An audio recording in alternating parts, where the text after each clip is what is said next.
So please, Manuel,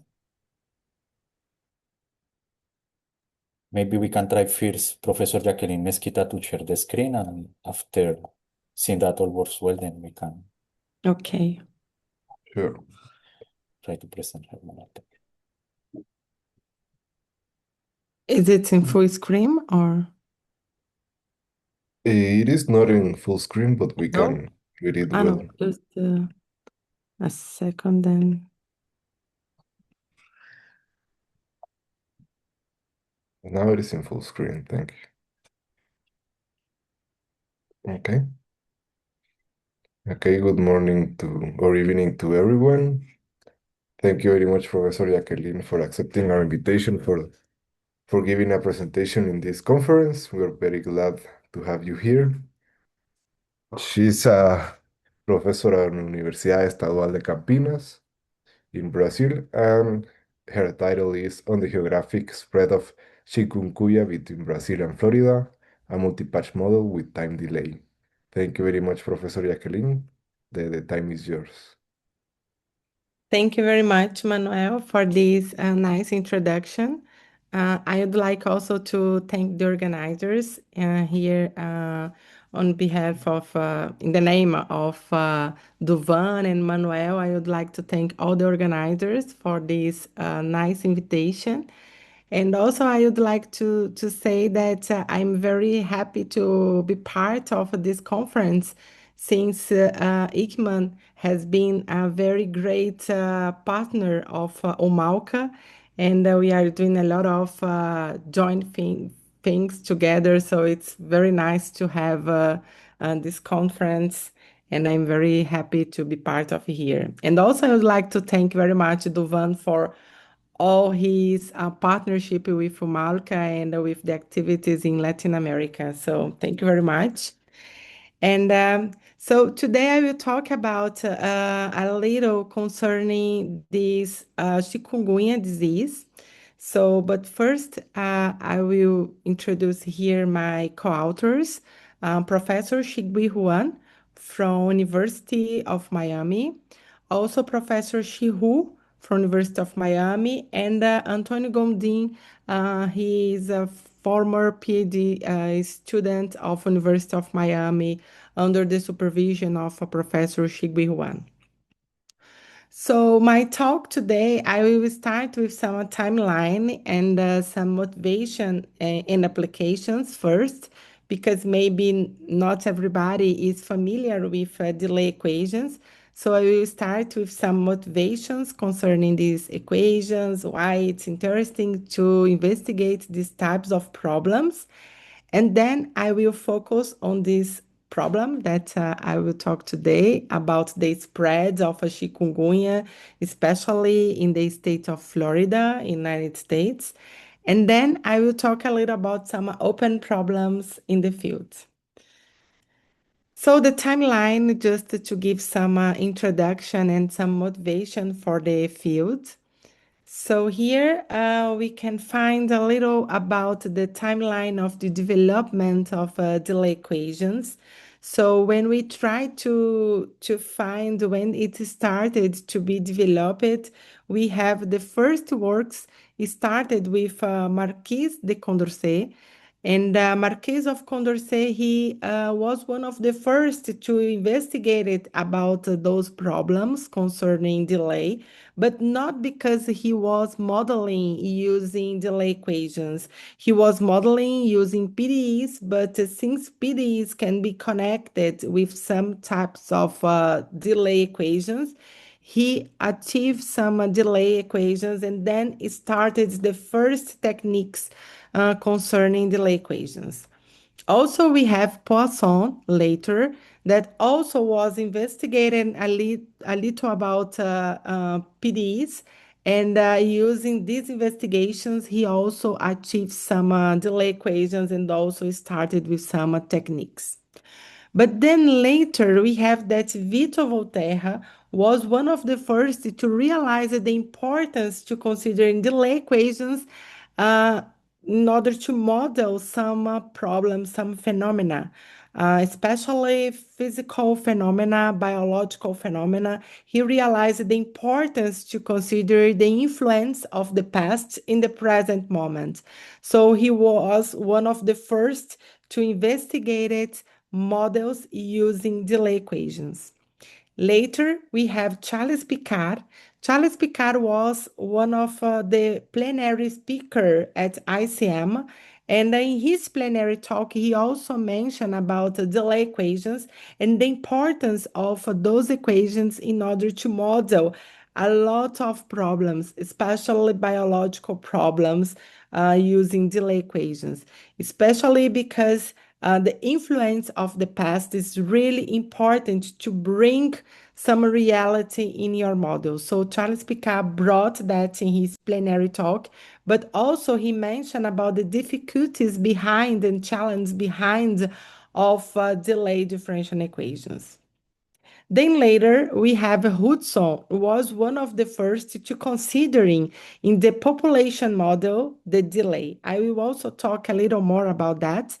And Hudson brought in the logistic equations a term that brings concerning this delay and the time in between birth and entering the maturation process. And also later we have these three scientists, Pérez, Malta, and Coutinho from Brazil, that they made a lot of experiments with a blowfly population in order to improve the model that was first designed by Hudson, but they brought some improvements concerning it. I will also talk a little more about that. So this is only some historical. So I will try to bring here some motivation concerning the delay equations, talking a little about some models, and then we will go to our main problem. So everybody is very familiar with a population model, so that's why I decided to choose this type of model in order to bring this interpretation concerning the delay. So we have here the very famous logistic equations that was introduced by Verlush, and we have that this is the format of our logistic equation that everybody knows quite well. So later we have that Hudson was one of the first to realize that the logistic equation was okay in some sense. However, it was not bring into the equation the time in between birth and entering the maturation process. When you have that someone just birth, we know that this person is not able to reproduce yourself. So you need some time in order to enter in the maturation process, or depending on the population, some incubation periods concerning the eggs. So Hudson was one of the first to considering this time in between in his model. And what he realized is that when he put this delay that you can see here, that appears in that part here, it changes completely the dynamic of your solution, the behavior of your solution. You provoke a lot of oscillation in your solution. So here we can see the behavior of the solution of this model brought by Hudson with delay.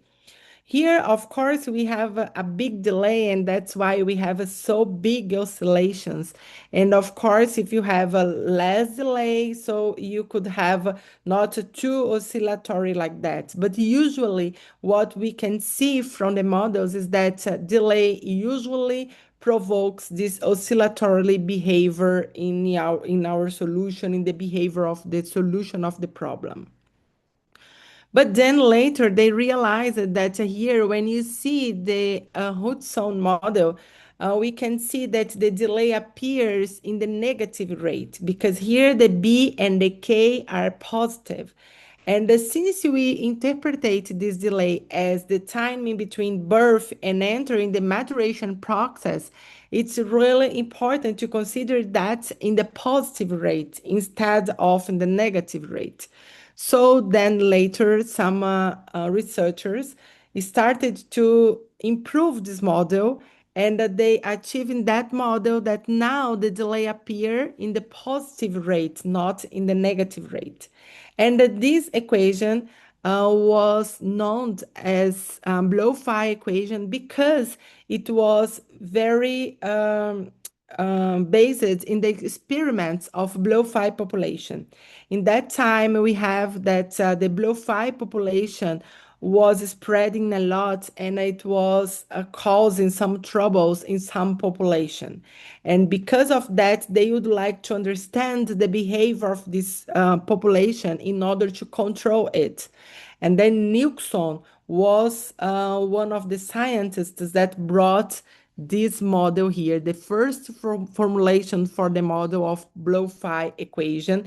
That is a type of a population model, including here the timing between birth and entering the maturation process. And then we can see that even in that type of model that you put the delay in the positive rate, we still have this oscillatory behavior. And here, if you consider, for example, different types of delays, different numbers, here you can have different types of oscillatory behavior, but all of them you can see this type of oscillations appearing here. So here, the delay is equal to, so we have this oscillatory behavior, and here we have another type of delay that say delay equals 6, and then we can see that this oscillatory behavior is not periodic. We can have different sizes of oscillations happening in our solution. So depending how you considering your delay, you could have completely different behaviors for your solution. And here, that's the population that motivated all these investigations, that this population with oscillatory behavior, that's the blow-fi population. And it was very important for the development of these type of models in delay equations. But also we could have many different types of population that have this oscillatory behavior. For example, here we have the lemmings population that have oscillatory behavior. Also, we have the renders that also have this very oscillatory behavior. So we could find many examples of population that really have this oscillatory behavior that makes sense to consider this delay in some populations. But then the scientists realized that it's also important to consider not only constant delays, because we can see, for example, that not all the population enter together, let's say, in the maturation process, but it will depend on other factors. And they realize, for example, that it depends on the population in the case of a whale and the seal population. The length of time to maturity is a function that depends on food and other things. So it's important to consider here like state-dependent delays. But of course, it's also possible to model that considering distributed delays. So we could also have better estimates when we have those types of estimates. So here we have this population model, but now bringing state-dependent delays. So now what happens here is that we can see is that the delay here now is a function of the state. So it depends on the quantity of the population. So here is what we have in this population models with state-dependent delays. And then we can find a better analysis of this model in this paper here. But here we can see that even in that case, for the state-dependent delays, we continue with this very oscillatory behavior. As you can see here, we can have, if we consider the state-dependent delay in that compact interval, we have this oscillatory behavior. Then some people could ask, because since we can see that when we consider state-dependent delays, it's much more complicated because now the delay depends on the state. So we could have a lot of problems concerning the regularity, the space that we are considering, many of those things that we need to be very carefully about. And because of these difficulties behind to consider state-dependent delays, some scientists started to ask if it's possible to considering like a constant delays and have some approaches for the state-dependent delays instead to consider directly state-dependent delays. In that case that we are considering population models, yes, it's true because we can see here, depending on the parameters that we're considering, we could have that the solution for state-dependent delays is very close to the solution for the constant delays. If you consider like delay equal 14 here and the state-dependent delays in these compact intervals. However, it's not always true. So it will depend on your conditions concerning the functions involved in your problem. We have now a very recent work together with my collaborators in France, and we realized that if you consider like constant delays, we could have like oscillatory behavior, but then if you consider time-dependent delay, we could have a completely different behavior. Let's say if you have like that the solution is stable for constant delay, you could lose this stability for time-dependent delays, and the same could happen for state-dependent delays. So that's why it's very important to consider like state-dependent delays when the model is really necessarily to consider a delay that depends on the state, because the behavior could be completely different depending on your regularity or some conditions. So just before to enter in the main goal of today, I will only mention a little concerning some application for delay equations. So just for motivation, as you can see that these fields can have a lot of applications in many important models. So one that I like very much to mention here is this model from Ballas and Christine that's concerning processing data. And why that would be so important? Because if you see nowadays, everybody is using a lot artificial intelligence. And what is artificial intelligence in the end, if you see? It's like processing data. What you have that ChatGPT or DeepSeek are doing all the time is processing data. And if you try to understand how you can optimize the processing data, you need some model that you could describe the processing data. And the Ballas and Christine, they brought here a model that brings this processing data, realizing that this model should be some model that considers state-dependent delays. So here, for example, you have a user, and this user wanted to send some data for the server processing the data. So, but we know, for example, if you wanted to processing a lot of data, you need more time. So you have here some line that is a quantity of information that you need, that your server needs to process. So here is the line, and the time to processing will depend on the size of this line. So it's a type of state-dependent delay, because the delay for processing data will depend on the quantity of data you need that your server processing. So here you have a delay here. First, the delay between the user and to send some information for this line that you have here. And then you have here the delay concerning the line that will depend on the quantity of information that you wanted to process. And after that, after you process something, you need some time in order to come back to the user. And we can see that in practical moments. Yes, if you use, for example, ChatGPT, and if you want that it's processing a lot of information or a lot of data, you know that it will take a little more time if you just ask something very easy or that does not need a lot of processing data. So we can see this delay in our life like all the time. So here it's a very nice model that they propose that you can see that we can investigate it concerning optimization for processing data using state-dependent delays.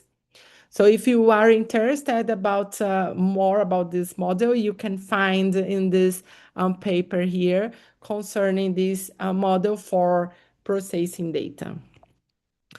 Also, there are a lot of models that brings here proliferation of cancer cells. Usually, when we deal with cancer cells, we need to deal with PDs because here it's really important to considering also not only the time, but also the age of the cells in order to investigate it and the distribution of these cancer cells. And in that case, also we know that the proliferation of cancer cells does not happen like equally and does not happen instantaneously. So it will depend on other factors. For example, the quantity of the cancer cells you have already in your body, which will be completely related concerning the development, the stage of the cancer in your body. So it's in order to understand this proliferation of cancer cells, it's really important to consider this time of delay, but depending on the quantity of the cancer cells that you have in your body. So it's a type of state-dependent delays, but of course, in that case, especially associated with some PDs, because PDs here can describe better the proliferation of cancer cells. So there are very interesting models in that direction that you can associate PDs with state-dependent delays to have a better understanding concerning some proliferation of cancer cells. Also, we have here Rodney Driver that he realized that when we investigated the two-body problems in electrodynamics, it's really important to consider state-dependent delays. And why that? Because here you have the two-body problems and the interaction between them will depend on the position of this body in the electrodynamics. And it's really important in order to consider the delay of these interactions to consider in this position in electrodynamics. When you are dealing with mechanical celestes, it's not so important to consider in the position, but here in this case for electrodynamics, it's really important. And he realized that in order to investigate the two-body problems in electrodynamics, it's really important to consider models with state-dependent delays. After this, many people were very interested about state-dependent delays, and many models started to be developed in that sense. Also, I always like to mention these works from Wright that brings a very close connections between number theory and delay equations.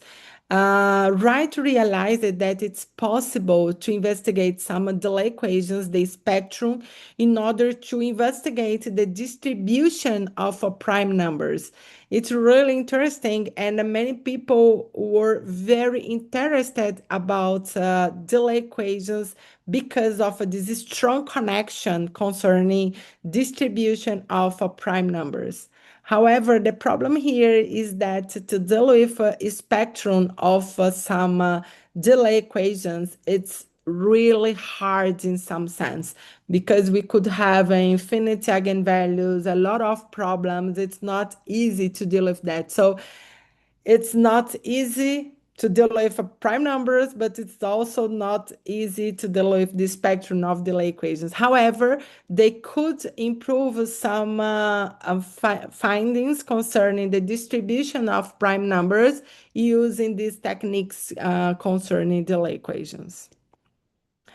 And then now I bring here the most important of today, that's the epidemiology model that will be very close to what I will present today. So when we think about delay equations, so delay equation is very crucial in order to investigate it concerning epidemiology models. And why that?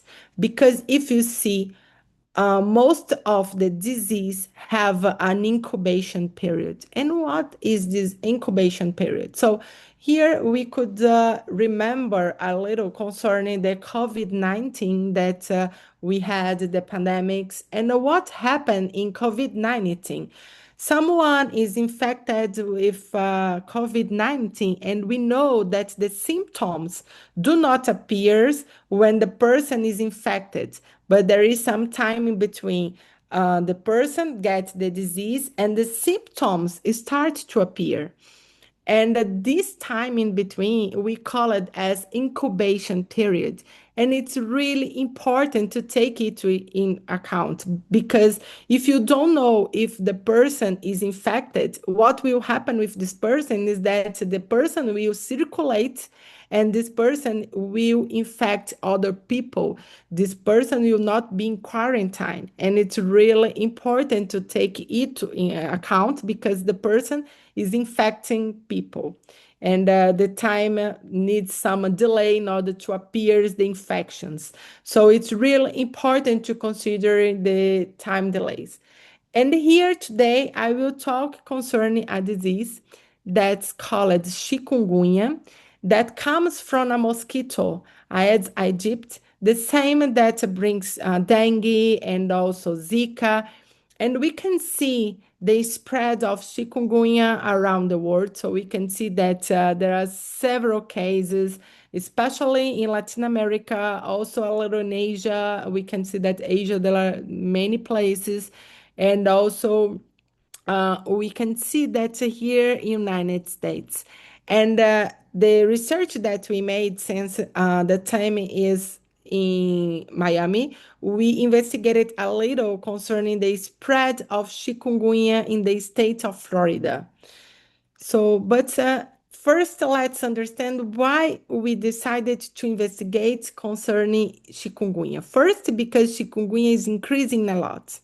Secondly, because chikungunya does not have vaccination, efficient vaccination. And here we can see that the symptoms of chikungunya are terrible. We can have rash, back pain, joint pain, vomiting, nausea, headaches, chills, fever. It's very uncomfortable, the symptoms of chikungunya. Especially, you could see that in the joint parts of your body, and you could see all those symptoms that are very uncomfortable, and you could have some consequences after you have chikungunya. So it's really important to control this disease. And also we can see that the death rate is relatively high. So it's important to control all those symptoms. But now let us understand, before to show the model, how it works concerning the virus transmission cycle of chikungunya.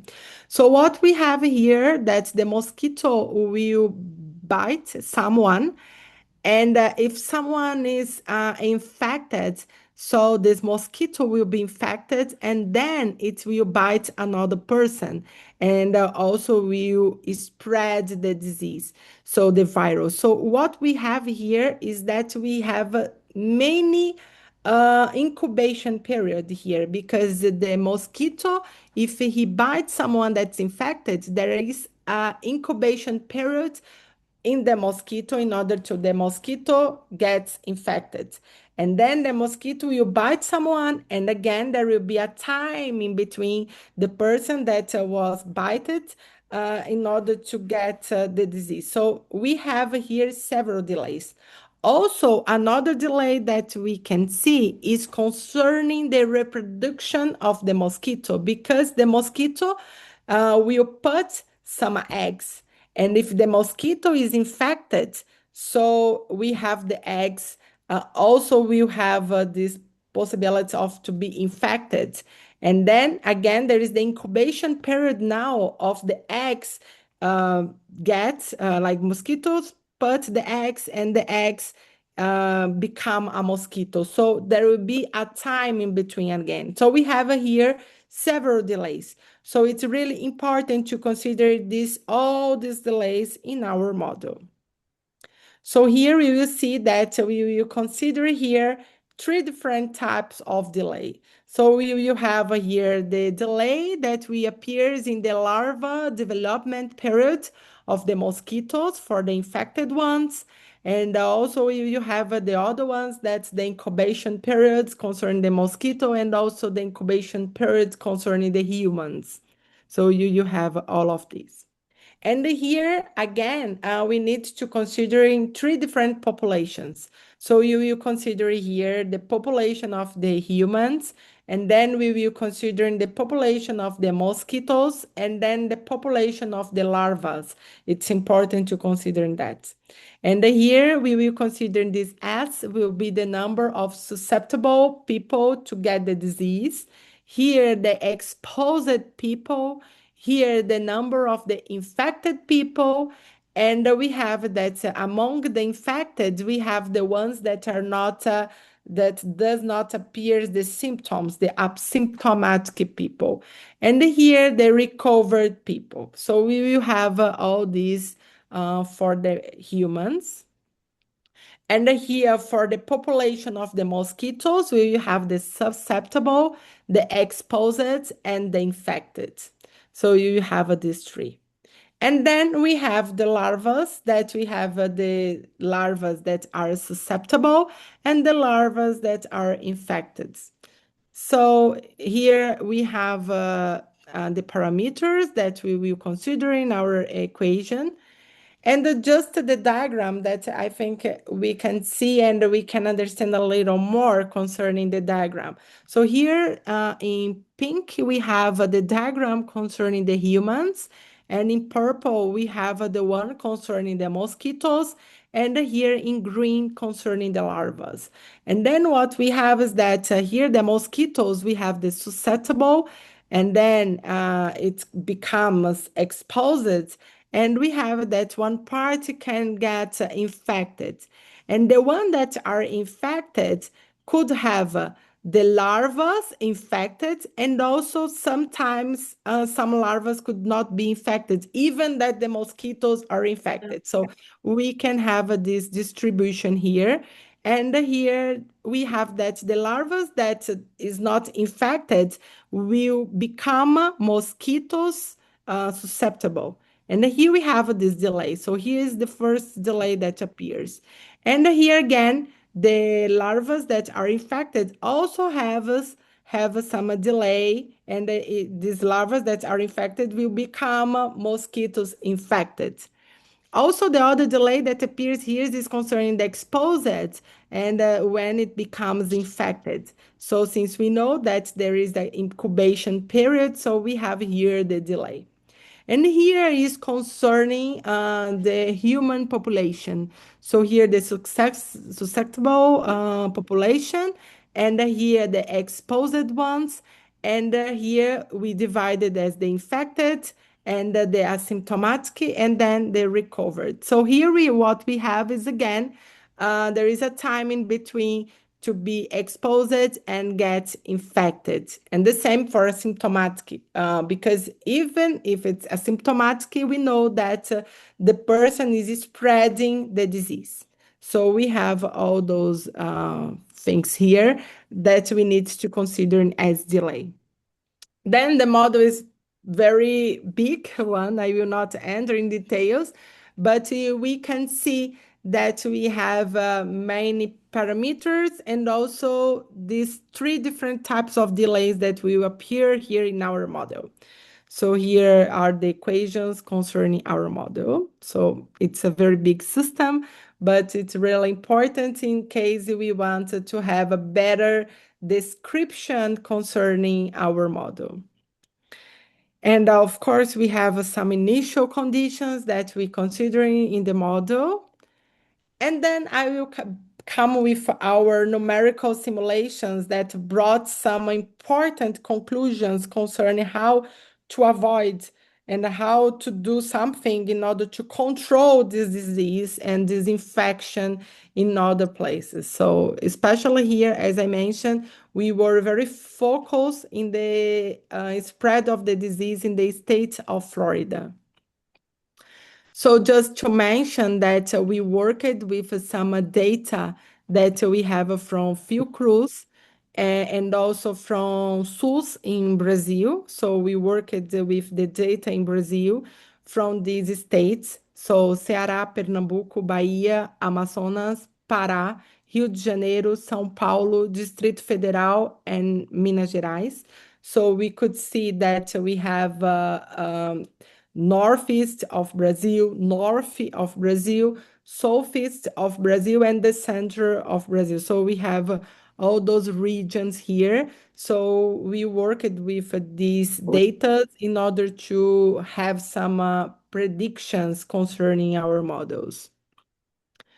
So based in this data, we have some parameters. So the parameters became from the data that we collected. So here are the parameters that we considered for the numerical simulations.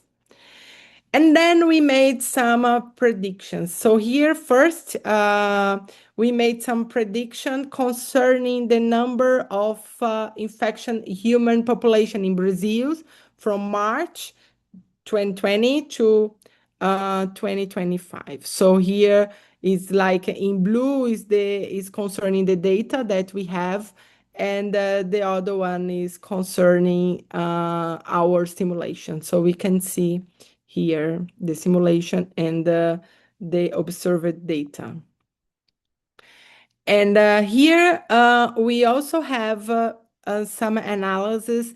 First here concerning Brazil that we have concerning the per capita bite rate analysis here in Brazil until 2025. Just to mention that since we made that in 2024, that's why we predicted something for 2025. But here also we made some prediction concerning 2030. So we can see that we will increasing a lot the per capita biting rate in Miami when we see to 2030. So, and we made that considering the varying concerning some parameters, what would have. So we can see that it could increasing a lot. So depending how we are changing these parameters. So if we are considering that it's increasing the biting rate, so we could have a very, very big projection in the future in Miami. And also here, because here we saw two different types to control the measure. So the first one concerning different types of biting rate. So we decided to see which type of control measure would be more efficient. If it's like to avoid the biting rate or to avoid the proliferation of the mosquitoes. Of course, both are really important, but we are trying to understand what would have a big impact. And we realized that the measures concerning avoid the biting rate are more efficient. Let's say repellents or air conditioners, like some control measure in order to avoid biting rates are more efficient than try to only how can I say, killing the mosquito. So of course, killing the mosquito will again imply in decreasing the biting rates. So here we made this projection of chikungunya considering varying biting rates in other control measure. And we can see that if we have a lot of control measure in order to avoid the biting rate or decreasing the biting rate, we could have a better scenario in the future. So here, also, we made analysis, as I mentioned, seeing concerning the death rate of the larva and the mosquito in order to comparing what would be more efficient, if the death rate of the larva and the mosquitoes or if we control the biting rates. And here would be in Brazil, the projection, and in Brazil we made it for 2025, considering different death rates for the mosquitoes and the larvae. And here, the same to Miami. So A here concerning the larva, and here concerning the death rate of the mosquitoes. So considering different death rates, we could have different scenarios for 20 until 2030 in Miami concerning the spread of the disease. So we could see that it's really important to control, of course, the biting rates. But of course, it's also important, we need to associate that for the mosquitoes and larva death. So that's why it's very important to control that. However, the most efficient in that scenario that we have is to try to control the biting rate. So to make the possibilities in order to decreasing the biting rates of the mosquitoes. So you use the repellents, like encourage the people to pass the repellents. Also concerning the air conditioners, like temperature, it's very important in order to avoid a lot of mosquitoes and then the biting rates, or using all these protection for mosquitoes. It's very efficient.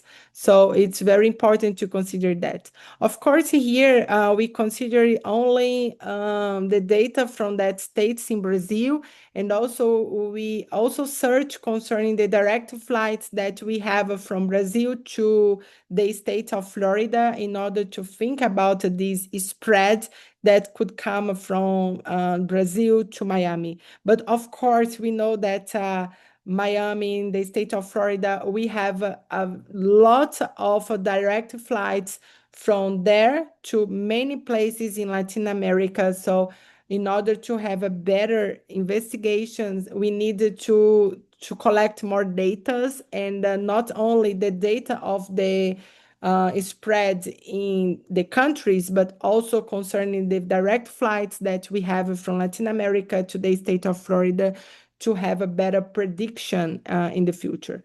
But the main idea was to do that with Brazil, with some place in Brazil, especially because it's easier in Brazil to get those data, because we have a few crews that have very big data concerning the chikungunya, dengue, Zika. So it's easy to get that. And in order to work with those parameters and to compare what we have and to see if our simulations are in okay or not. So do better predictions with those data. So that's why it's so important to have some places in the countries to collect those data in order to have a better predictions for the future. So this was the work that we made was concerning the chikungunya. Of course, we could improve it even more this model. And also, we would like to understand better concerning Zika and dengue. Dengue, now we have the vaccination, so it's better in some sense that we can avoid the dengue transmission. But of course, we could also investigate more concerning the optimization of this vaccination. And in that case, again, it's really important to considering the incubation period of the mosquitoes, of the transmission. So it's really important to consider, even in the case that we have a vaccination, to considering these models with delays. So just to mention that usually in the epidemiology, it's very important to consider in this type of delay in the models. And now we are trying to think in other types of virus transmission in order to do better models for that, considering this time but incubation period. And we are now starting in Brazil some collaboration with Butantan Institute in order to see if we can work with them, because they have a lot of data, a lot of things that could help us to develop a better models, in the sense that we could avoid the virus transmission and avoid, like in the future, if we have some disease that could become some pandemic. So we could have a very good models in order to react very fast, as we made when we had the pandemics of COVID-19. So there are many open and developing problems in that field. So I would like to invite you all that if you are interested to collaborate with us in Unicamp, the State University of Campinas, my current university, we have a very big group of mathematical biology. So it is very interesting to think how we could improve the models, putting more realistic variables, let's say also stochastic work with that, because we know that all of these models usually are not deterministic, but also depends on some probability. And it's also important to try to improve even more in order to have a more reality for the disease and for the models. So that's our work. And just before finishing, I would like to advertise two conferences that we will have. So now we will have in Argentina a joint meeting, Argentina and Brazil joint meeting in mathematics, and we'll be in Mar del Plata in September. And I would like to invite everyone that are interested. This is a joint conference between the Argentina Mathematical Union and the Brazilian Mathematical Society. So it will be the first edition, and it will be very nice. We're very excited about that. And also, I would like to advertise also this one, that's the Clank-Umalka Conference in Mathematics. This is a joint conference with a center in China for the Latin American mathematicians that was created. And Umalka signed an agreement with this center. And now every year there will be a conference of Clank-Umalka, one in Latin America and the other year in China. So this one will be in this last week of August in Campinas, and I would like to invite you all. We are planning some advanced schools for the younger researchers, for the PhD students, so you all are invited. And yeah, so it would be very nice to host you all in this conference. So thank you very much again for the opportunity, and I am very happy to participate in this conference. ICMAM, as I mentioned, has been a very great partner of Umalka, with many joint activities together, and especially Duvan Carona has been a very good partner of Umalka in all our activities. So thank you very much. Thank you, Professor Jaqueline. Thank you for your very interesting presentation and for accepting our invitation. Are there any questions in the public? Remember, you can write them in the chat or raise your hand. Yes, Cabe. Uh, can you hear me? Yeah, yeah. Oh, thank you very much for your very insightful talk. I have learned a lot about many new things. Something that in particular is interesting for me is about cancer. I wanted to ask at what stage is the research in cancer, and can you advise some references to learn about more about PD and cancer? Yeah, there are some results in that direction, but few of them brings together like models that have delay equations. So I would recommend, and there is a PhD thesis that was defended in Germany that's from Maria Barbarossa, and she has one chapter that brings a lot of concerning the advances in these models for the cancer cells proliferation, and also mentioned concerning to add the delay, state-dependent delays on those models. So I think it would be very interesting to read that and to see, because she brings a little concerning the state of art of these type of models. But I know that there are very few works in the direction of state-dependent delays.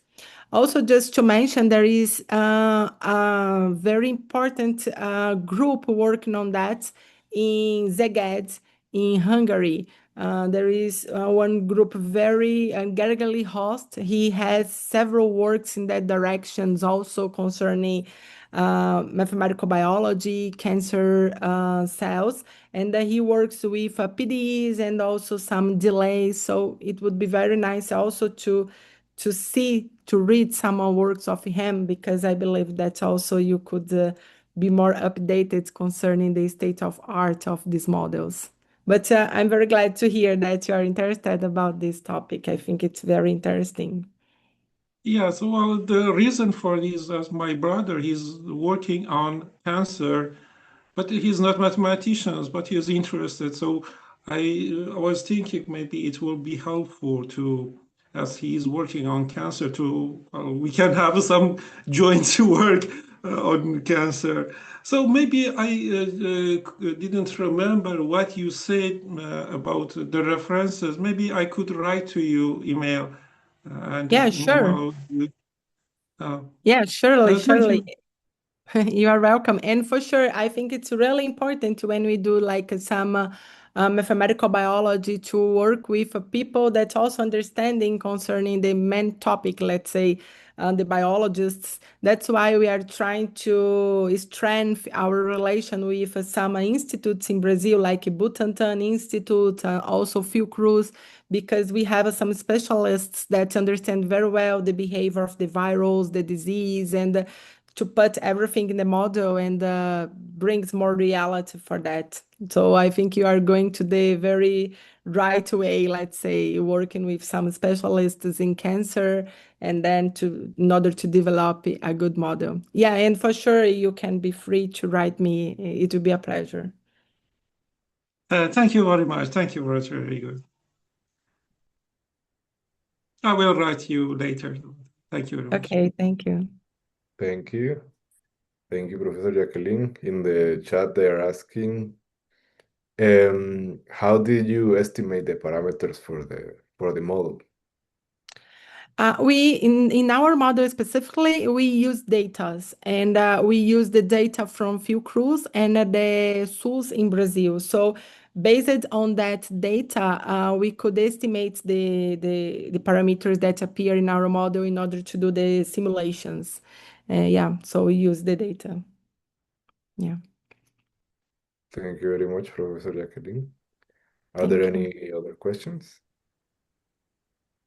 Okay, maybe I can mention something. It's not a question, it's not a mathematical question, but it's maybe a comment to highlight the talk of Professor Jaqueline Mesquita. At ICMAM Latin America, we are very grateful with you because you support us even 2 years ago when we meet in Germany in a conference of Enrique Suazua. After that, you have been very supportive to ICMAM conferences and in starting cooperation with us. And just I think for young mathematicians, it's very inspiring to hear a talk by a woman mathematician, right? And actually, that is doing applied mathematics, as you can see in her talk. So that's very nice. This is maybe first comment, and maybe second comment, more related with the, maybe if I can share a screen, the activities of Humalca on behalf of Jaqueline, right? Because after the presidency of Jaqueline, Humalca have become to be a very, very, very active society, as you heard from her, right? I really invite to the ICMAM community also to visit the website of Humalca to see all the things that Jaqueline is leading in our region, right? For instance, you have there the journal Orbita Mathematic, which is very nice journal, very a new journal, right? Newsletter of Fumalca actually was an initiative that Jacqueline start. Jacqueline start. I also could mention the seminar Orbita Mathematica, right? That started recently. I encourage people, especially people here from ICMAN community, to join these activities because this is a very good effort from Jacqueline, and of course our joint activity between Tumalca and ICMAN Latin America, which is the seminar, the Latin American Seminar of Mathematics, where, for instance, Manuel here is organizer, and you will see the next talk will be by Mariel Sainz. So maybe just this is a short comment making information, just informing people about the activities of Humalca, and of course, expressing to Jacqueline our gratitude from ICMAM for all the support this last period, this last year especially. So thank you, Jacqueline. Thank you, Dovan. Thank you very much for this advertisement. Yeah, and it's a great pleasure to us to collaborating, collaboration with ICMAN. Yeah, thank you very much for all the support that also you are doing to Humalca. Thank you.